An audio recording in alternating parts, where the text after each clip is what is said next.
গাৰ্গ অসমৰ লগতে উত্তৰ পূৰ্বাঞ্চলৰ আন কেইবাখনো ৰাজ্যত প্ৰবল বৰষুণৰ সম্ভাৱনা আছে ইতিমধ্যেই বতৰ বিজ্ঞান কেন্দ্ৰৰ ফালৰ পৰা জনোৱা হৈছে যে অসম অৰুণাচল প্ৰদেশ মেঘালয় নাগালেণ্ড এই অঞ্চল ৰাজ্যসমূহত প্ৰবল বৰষুণ হ'ব পাৰে আৰু 8 আগষ্টলৈকে ধাৰাসাৰ বৰষুণৰ আগজাননী দিছে বতৰ বিজ্ঞান কেন্দ্ৰৰ ফালৰ পৰা আৰু ভাৰতীয় বতৰ বিজ্ঞান বিভাগে সমগ্ৰ উত্তৰ পূব ভাৰততেই আগন্তুক সপ্তাহটোৰ বাবে হাই এলাৰ্ট জাৰি কৰিছে এই মুহূৰ্তত জনাইছো খবৰ অসমৰ লগতে উত্তৰ পূৰ্বাঞ্চলৰ ৰাজ্যসমূহত অহা সপ্তাহটোত ধাৰাসাৰ বৰষুণৰ আগজাননী দিয়া হৈছে যাৰ কাৰণে সতৰ্ক হৈ থাকিবলৈ কোৱা হৈছে ইতিমধ্যেই উজনিত জলপ্ৰলয় হৈছে তাৰ কাৰণ আমি জানিছিলো যে নাগালেণ্ডত প্ৰবল বৰষুণ হৈছিল অৰুণাচলত বৰষুণ হৈছিল তাৰ ফলত অসমত প্ৰভাৱ পৰিছে আৰু শেহতীয়াকৈ পুনৰ ভাৰতৰ যি বতৰ বিজ্ঞান বিভাগ আছে তাৰ ফলৰ পৰা জনোৱা হৈছে যে আগন্তুক সপ্তাহটোত হাই এলাৰ্ট জাৰি কৰা হৈছে কোৱা হৈছে যে পাহাৰীয়া অঞ্চলত ভূমিস্খলনৰ আশংকা ব্যক্ত কৰা হৈছে আৰু ইতিমধ্যেই সতৰ্কবাণী জাৰি কৰা হৈছে যাতে নৈ পাৰৰ যিবোৰ নৈপৰীয়া ৰাইজ আছে নৈ কাষৰ অঞ্চলসমূহৰ যিসকল লোক আছে তেওঁলোকক নদীৰ কাষলৈ যাবলৈ মানা কৰা হৈছে যি পূৰ্বানুমান আছে তাৰ ভিতৰত অসমৰ মেঘালয় প্ৰথমতে কোৱা হৈছে যে এই দুই ৰাজ্যত অতি বেছি বৰষুণৰ সম্ভাৱনা আছে বিশেষকৈ উজনি অসমৰ যিসমূহ জিলা আছে তাত কিন্তু বৰষুণ হ'ব পাৰে ইতিমধ্যে জনোৱা হৈছে আৰু লগতে মেঘালয়ৰ চেৰাপুঞ্জি আৰু মছিৰাম এই অঞ্চলকেইটাত ধাৰাসাৰ বৰষুণৰ সম্ভাৱনা আছে অৰুণাচল প্ৰদেশৰ কথা কোৱা হৈছে পাহাৰীয়া ৰাজ্যখনত ধাৰাসাৰ বৰষুণৰ লগতে বিজুলী ঢেৰেকণী আৰু ভূমিস্খলনৰ সতৰ্কবাণী জাৰি কৰা হৈছে অৰুণাচল প্ৰদেশ অত্যন্ত গুৰুত্বপূৰ্ণ হ'ব কাৰণ অৰুণাচল আৰু নাগালেণ্ডৰ প্ৰভাৱ আমপক্ষীয়াকৈ অসমতো পৰে কাৰণ তাৰ পৰা পাহাৰৰ যি ঢল আছে আচলতে পাহাৰীয়া নদীসমূহত যেতিয়া সেই অঞ্চলসমূহত যেতিয়া বৰষুণ বেছি হয় পাহাৰীয়া নদীসমূহ ফেনে ফুটুকেৰে বাঢ়ি আহে আৰু সেই নদীসমূহ আহি যেতিয়া আমাৰ ইয়াত নদীসমূহৰ সৈতে সংযুক্ত হয় তেতিয়াই এক ভয়ংকৰ জলপ্ৰলয়ৰ সৃষ্টি হয় যাৰ আমি এক ভয়ংকৰ ৰূপ আমি উজনি অসমত দেখিলো শেহতীয়াকৈ কোৱা হৈছিল যে সৰু পথাৰৰ অঞ্চলটো কাৰণ ইতিমধ্যেই মই জনাইছিলো যে নাগালেণ্ডৰ যি দৈয়াং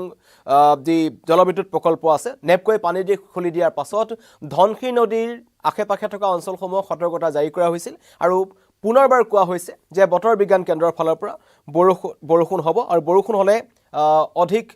এক ভয়ংকৰ পৰিস্থিতিৰ সৃষ্টি হ'ব পাৰে যাৰ কাৰণে সকলোকে সতৰ্ক হৈ থাকিবলৈ কোৱা হৈছে কোনো আতংকিত নহ'ব কিন্তু সকলোকে সতৰ্ক হৈ থাকিবলৈ কোৱা হৈছে নাগালেণ্ড মণিপুৰ মিজোৰাম আৰু ত্ৰিপুৰা তাতো মজলীয়া বৰষুণৰ সম্ভাৱনা ব্যক্ত কৰিছে লগতে কোৱা হৈছে যে অসম মেঘালয়ত অহা 8 আগষ্টলৈকে তাত বৰষুণ থাকিব আৰু লগতে নাগালেণ্ড মণিপুৰ এই অঞ্চলসমূহত 7 আগষ্টলৈকে সতৰ্কবাণী জাৰি কৰা হৈছে কিন্তু তাৰকৈ এটা ভয়ংকৰ কথা যে বৰষুণৰ লগতে প্ৰতি ঘণ্টাত 30ৰ পৰা 40 কিলোমিটাৰ বেগত ধুমুহা বতাহ সম্ভাৱনা আছে আৰু প্ৰবল বৰষুণৰ বাবে নদীসমূহৰ জলস্তৰ বৃদ্ধি পাব পাৰে তাৰ কাৰণে যিবোৰ নৈপৰীয়া ৰাইজ আছে তেওঁলোকক সেই অঞ্চলসমূহৰ পৰা পৰাপক্ষত আঁতৰি থাকিবলৈ কোৱা হৈছে কোনো কাৰণত যাতে মৎস্য শিকাৰৰ কাৰণে নাযায় কাৰণ শেহতীয়াকৈ আমি দেখিছিলো যে যিবোৰ সৰু সৰু নদী আছে যিবোৰ সততে মানুহে খুজকাঢ়ি পাৰ হৈ যায় বা নদীসমূহৰ মাজত মানুহে বিভিন্ন কাৰণত যায় বা তাত বহি থাকে সেই অঞ্চলসমূহত তেনেকুৱা নদীবোৰৰ যাতে পানী কম দেখিলেও কোনো কাৰণত এই সময়ত নাযায় কাৰণ যিকোনো সময়ত পানী বৃদ্ধি পাব পাৰে আৰু কোৱা হৈছে যে বতৰ বিজ্ঞান কেন্দ্ৰ আৰু অসম ৰাজ্যিক দুৰ্যোগ ব্যৱস্থাপনা যি কৰ্তৃপক্ষ আছে জৰুৰী প্ৰয়োজন নহলে সেই অঞ্চলসমূহলৈ নোযোৱাটোৱেই ভাল পুনৰবাৰ জনাইছো যে ৰাজ্যত প্ৰবল বৰষুণৰ সম্ভাৱনা আছে কেৱল অসমেই নহয় সমগ্ৰ উত্তৰ পূৰ্বাঞ্চলত ধাৰাসাৰ বৰষুণৰ সম্ভাৱনা ব্যক্ত কৰা হৈছে ইতিমধ্যে বতৰ বিজ্ঞান কেন্দ্ৰই জনাইছে আৰু অসমৰ কথা যদি কওঁ বিশেষকৈ উজনি অসমৰ কথা যদি কওঁ বিশেষ প্ৰভাৱ পৰিব ধেমাজি লখিমপুৰ চৰাইদেউ শিৱসাগৰ যোৰহাট আৰু গোলাঘাট তিনিচুকীয়া ডিব্ৰুগড়তো বৰষুণৰ সম্ভাৱনা আছে কিন্তু যদিহে সেই অঞ্চলসমূহত নেৰানেপেৰা বৰষুণ হৈ থাকে বাকিবোৰ জিলাত তেতিয়া কিন্তু ধেমাজি লখিমপুৰ চৰাইদেউ শিৱসাগৰ যোৰহাট গোলাঘাট এই অঞ্চলসমূহত প্ৰভাৱ পৰাৰ সম্ভাৱনা আছে কাৰণ শেহতীয়াকৈ যি উজনিৰ জলপ্ৰলয় আমি দেখিছো তাত পৰিস্থিতি কিছু পৰিমাণে কমিছে বিশেষকৈ নাজিৰা বা এই বিহুবৰ নেপালী খুটি এই নাজিৰা সমজিলাৰ যিবোৰ অঞ্চল আছে যি দিখাৰী নৈ বাঢ়িছিল নাগালেণ্ডৰ পৰা পানীৰ ঢল নামি আহিছিল সেই অঞ্চলসমূহত এতিয়া পৰিস্থিতি কিছু স্বাভাৱিক হৈছে মানে পানী কমিছে কিন্তু পলস আৰু বোকা এতিয়াও আছে তেনেবোৰ অঞ্চলত যদি বৰষুণ হয় তেন্তে কিন্তু পুনৰ সেই যিসকল লোক বন্যাত লোকসকল উভতি আহিছে তেওঁলোকৰ কাৰণে এটা নতুন প্ৰত্যাহ্বান হ'ব ইতিমধ্যে প্ৰত্যাহ্বান হৈছে জীয়াই থকাৰ কাৰণে তেওঁলোকে সংগ্ৰাম কৰিব লগা হৈছে যিসকল লোক বানাক্ৰান্ত লোকসকল ঘৰলৈ ঘূৰি আহিছে তেওঁলোকে কিন্তু প্ৰতিটো মুহূৰ্ততেই ইটোৰ পিছত সিটো প্ৰত্যাহ্বান পাবলৈ ধৰিছে আৰু তাৰ মাজতে এতিয়া শিৱসাগৰ জিলাৰ নাজিৰা বা বিভিন্ন প্ৰান্তে প্ৰান্তে নেৰানেপেৰা বৰষুণ অব্যাহত আছে কম পৰিমাণ হ'লেও বৰষুণ অব্যাহত আছে কিন্তু কালি আমাৰ সাংবাদিকসকল যে তাত উপস্থিত হৈছিল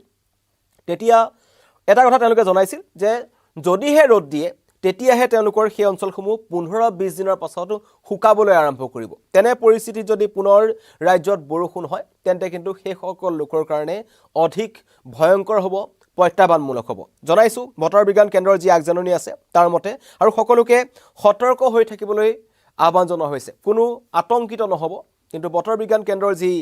পূৰ্বানুমান থাকে হাই এলাৰ্ট থাকে সেইটো জাৰি কৰা হৈছে আৰু ইতিমধ্যে কোৱা হৈছে যে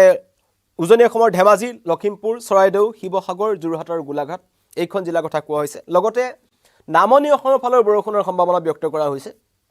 কামৰূপ মহানগৰ কামৰূপ জিলা গুৱাহাটী এই সমগ্ৰ অঞ্চলটো যেহেতু আছে লগতে কাছাৰ হাইলাকান্দি কৰিমগঞ্জ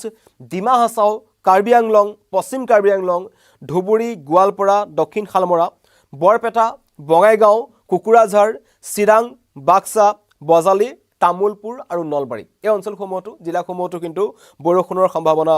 কৰা হৈছে আৰু বিশেষকৈ গুৱাহাটী মহানগৰীত যদি বৰষুণ হয় তেন্তে কিন্তু কৃত্ৰিমানৰ সমস্যাটো আছে কিন্তু কেইবাটাও ভূমিস্খলন যি প্ৰবল অঞ্চল আছে সেই অঞ্চলসমূহত কিন্তু সতৰ্কবাণী জাৰি কৰা হৈছে ইতিমধ্যে গুৱাহাটী যি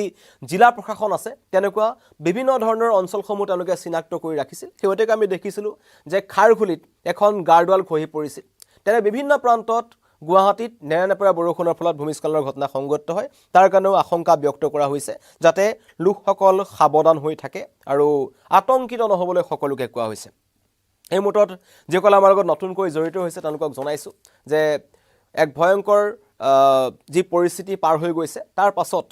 পৰিস্থিতি কিছু খাম কাটিছে কিছু পানী কমিছে আচলতে কিছুমান ঠাইত উজনি অসমত কিন্তু তাৰ মাজতে এটা এলাৰ্ট আহিছে যিটো ভাৰতীয় বতৰ বিজ্ঞান বিভাগৰ ফালৰ পৰা আহিছে কোৱা হৈছে এই সপ্তাহটো আগন্তুক সপ্তাহটোত 8 আগষ্টলৈকে অসমৰ লগতে অৰুণাচল প্ৰদেশ আৰু মেঘালয়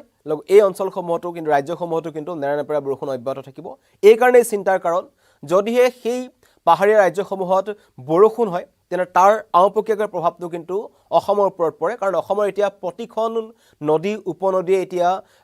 এক বিপদসীমাৰ স্তৰ চুইছে বা বিপদসীমাৰ ওপৰেৰে বৈ আছে কিছুমান নদী বিশেষকৈ শিৱসাগৰ জিলাৰ যিবোৰ নদী আছে জাজি দিখৌ নদী আছে